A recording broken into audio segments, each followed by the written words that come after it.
அனைவருக்கும் வணக்கம். என் பெயர் ஆர்தனேஸ்டி. 4ஆம் வகுப்பு அரசு உதவிபெறும் தொடக்கப்பள்ளி, மல்லபுரம், திருவிடைமருதூர் ஒன்றியம், தஞ்சாவூர் மாவட்டம். திருக்குறள் அதிகாரம் 14. ஒழுக்கமுடைமை.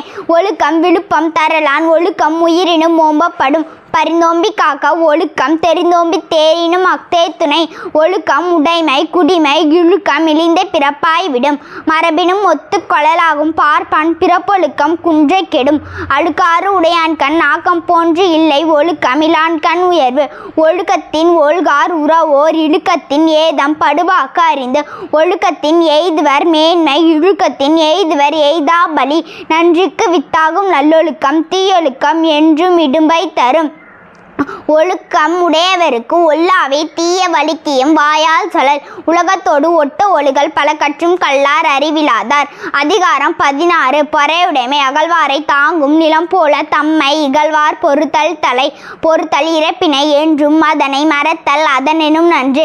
இன்மையில் இன்மை விருந்தோரால் வன்மையில் வன்மை மடவார் பொறை. நிறையுடைமை நீங்காமை வேண்டின் பொறையுடைமை போற்றி ஒழுக்கப்படும். ஒருத்தாரை ஒன்றாக வையாரை வைப்பர். பொறுத்தாரை போன்றும் பொன்போல் பொதிந்து. ஒருத்தாருக்கு ஒரு நாளை இன்பம் பொறுத்தாருக்கு போன்றும் துணையும் புகழ். திறனல்ல தற்பிறர் செய்யினும் நோனொந்த அறனல்ல செய்யாமை நன்றி. மிகுதியான் மிக்கவை செய்தாரை தாந்தம் தகுதியான் வென்றுவிட. துறந்தாரின் தூய்மை உடையார் இறந்தார்வாய் இன்னாச்சொல் நோக்கியிருப்பவர். உண்ணாது நோற்பார் பெரியர் பிற சொல்லி மின்னாச்சொல் நோட்பாரின் பின். நன்றி.